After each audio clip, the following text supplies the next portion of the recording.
You must get rid of the last vestige of the old idea that there is a deity whose will it is that you should be poor, or whose purposes may be served by keeping you in poverty. The intelligent substance which is all, and in all, which lives in all and lives in you, is a consciously living substance. Being a consciously living substance, it must have the nature and inherent desire of every living intelligence for increase of life. Every living thing must continually seek for the enlargement of its life, because life, in the mere act of living, must increase itself. A seed, dropped into the ground, springs into activity, and in the act of living produces 100 more seeds. Life, by living, multiplies itself.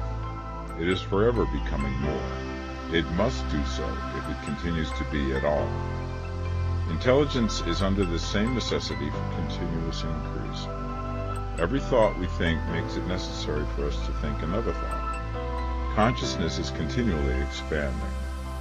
Every fact we learn leads us to the learning of another fact. Knowledge is continually increasing. Every talent we cultivate brings to the mind the desire to cultivate another talent. We are subject to the urge of life, seeking expression, which ever drives us on to know more, to do more, and to be more. In order to know more, do more, and be more, we must have more. We must have things to use, for we learn and do and become only by using things. We must get rich so that we can live more. The desire for riches is simply the capacity for larger life seeking fulfillment. Every desire is the effort of an unexpressed possibility to come into action. It is power seeking to manifest which causes desire. That which makes you want more money is the same as that which makes the plant grow. It is life, seeking fuller expression. The one living substance must be subject to this inherent law of all life. It is permeated with the desire to live more. That is why it is under the necessity of creating things. The one substance desires to live more in you. Hence, it wants you to have all the things you can use. It is the desire of God that you should get rich. He wants you to get rich because he can express himself better through you if you have plenty of things to use in giving him expression. He can live more in you if you have unlimited command of the means of life. The universe desires you to have everything you want to have. Nature is friendly to your plans. Everything is naturally for you. Make up your mind that this is true. It is essential, however, that your purpose should harmonize with the purpose that is in all. You must want real life, not mere pleasure of sensual gratification. Life is the performance of function, and the individual really lives only when he performs every function, physical, mental, and spiritual, of which he is capable, without excess in any. You do not want to get rich in order to live swinishly, for the gratification of animal desires, that is not life. But the performance of every physical function is a part of life, and no one lives completely who denies the impulses of the body a normal and helpful expression. You do not want to get rich solely to enjoy mental pleasures, to get knowledge, to gratify ambition, to outshine others, to be famous.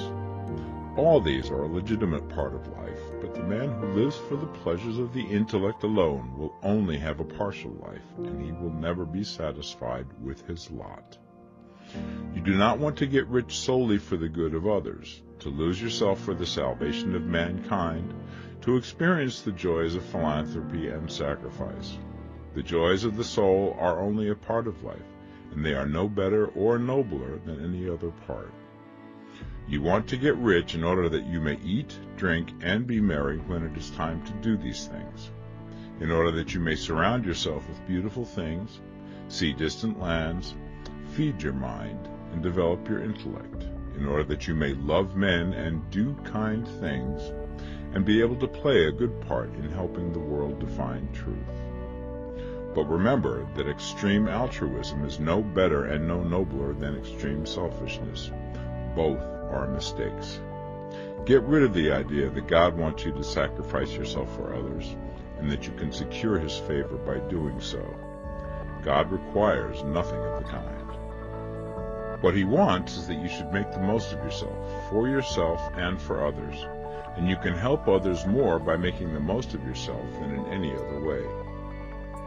You can make the most of yourself only by getting rich, so it is right and praiseworthy that you should give your first and best thought to the work of acquiring wealth. Remember, however, that the desire of substance is for all, and its movements must be for more life to all. It cannot be made to work for less life to any, because it is equally in all, seeking riches and life.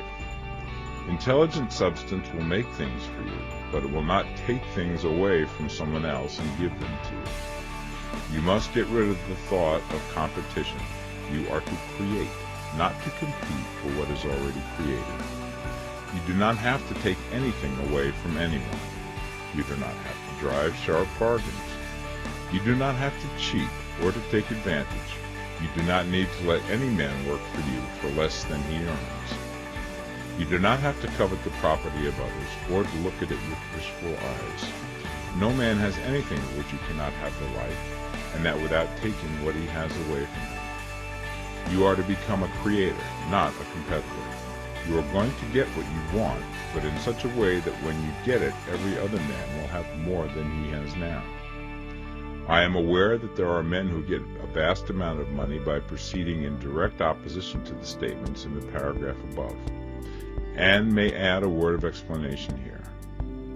Men of the plutocratic type who become very rich do so sometimes purely by their extraordinary ability on the plane of competition, and sometimes they unconsciously relate themselves to substance and its great purposes and movements for the general racial upbuilding through industrial evolution. Rockefeller, Carnegie, Morgan, et al. Have been the unconscious agents of the supreme in the necessary work of systematizing and organizing productive industry, and in the end, their work will contribute immensely towards increased life for all. Their day is nearly over. They have organized production and will soon be succeeded by the agents of the multitude, who will organize the machinery of distribution. The multimillionaires are like the monster reptiles of the prehistoric eras. They play a necessary part in the evolutionary process, but the same power which produced them will dispose of them, and it is well to bear in mind that they have never been really rich. A record of the private lives of most of this class will show that they have really been the most abject and wretched of the poor. Riches secured on the competitive plane are never satisfactory and permanent. They are yours today and another's tomorrow. Remember, if you are to become rich in a scientific and certain way, you must rise entirely out of the competitive thought. You must never think for a moment that the supply is limited. Just as soon as you begin to think that all the money is being cornered and controlled by bankers and others, and that you must exert yourself to get laws passed to stop this process, and so on, in that moment you drop into the competitive mind, and your power to cause creation is gone for the time being. And what is worse, you will probably arrest the creative movements you have already instituted. Know that there are countless millions of dollars worth of gold in the mountains of the earth, not yet brought to light, and know that if there were not, more would be created from thinking substance to supply your needs. Know that the money you need will come, even if it is necessary for 1,000 men to be led to the discovery of new gold mines tomorrow. Never look at the visible supply. Look always at the limitless riches in formless substance, and know that they are coming to you as fast as you can receive and use them. Nobody, by cornering the visible supply, can prevent you from getting what is yours.